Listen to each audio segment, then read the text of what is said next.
চায়ের দোকান, হোটেল। আমাদের দোকান আছে নাপিত বাজারে, পাশাপাশি দোকান। তো ও নিয়মিত মানে প্রতিদিনের নেই, আজকেও দোকান খুলছে সকালে। দোকান খোলার পরে মানে কিছু নতুন মাল তৈরি করছে আর কি, খাবার। তো হঠাৎ করে সেই লোক আসছে, তার নাম হচ্ছে মানে গোলাপ। সে আসছে, জিনিসটা খাইছে, খাওয়ার পর টাকা চাইছে, টাকা দেয়নি, বলছে যে টাকা নেই, মানে বিভিন্ন ধরনের কথা হয়েছে আর কি, মানে হুমকির মতোই আর কি একটা হচ্ছে।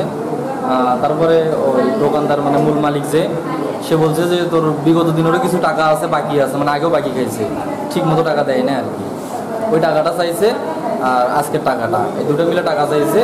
সে বলে যে টাকা নেই, হ্যান ত্যান, মানে বিভিন্ন কথা হয়েছে আর কি। তারপর ওর মানে ওই দোকানদারের মূল মালিকের সঙ্গে একটু ঝামেলা হয়েছে, তর্কাতর্কি হয়েছে। তখন ছেলে পিছন থেকে এসে হালকা একটু ধাক্কা দিয়ে সরে দিচ্ছে দুইজনকে।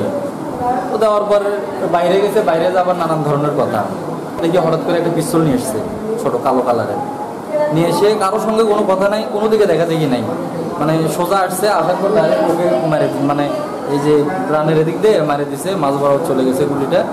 তারপরে ওই ছেলের হচ্ছে ভাবি আছে, আপন ভাবি, সে মানে ঠেকাইতে গেছিলো, তাকেও একটা গুলি করছে, তার ভিতর মানে ভিতর দিয়ে সাইড দিয়ে চলে গেছে, বার হয়ে গেছে। কেন কারা করলো আমি বলতেছি, ওই আমার ছোটো ভাই এবং আমার বাবা হোটেল আছে, হোটেলে সে বাকি খাবার আসছে, এর আগেও বাকি খেয়ে গেছে, আজকে আবার নিজে হাতে তুই উঠায় নিচ্ছে। সে রংবাজ মাস্তান, এবং বাকি না দেওয়ার কারণে আমার ছোটো ভাইকে গুলি করছে। আরও একজন মহিলা মানুষ বাধা দিচ্ছে, তাকে গুলি করছে।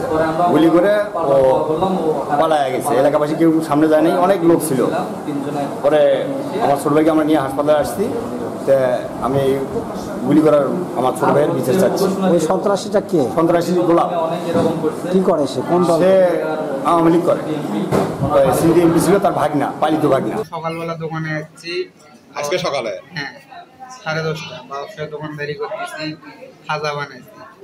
গোলাপ এসে খাজা নিছে, সন্ত্রাস গোলাপ এসে খাজা নিছে, নিয়ে খাওয়া শেষে আমার বাবা টাকা চাইছে, সে বলে টাকা দিতে পারবে না।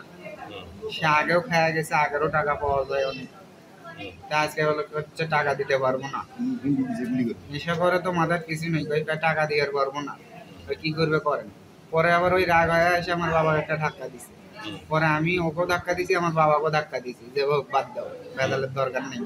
পরে গোলাপ এসে আবার আমাকে ধাক্কা দিছে, পরে আমি গোলাপ একটা ধাক্কা দিছি, আবার দিছে, কাঁদতে আমরা দুইজনই পড়ে যাই। গুলি মোটেও চাল আছে 3টা।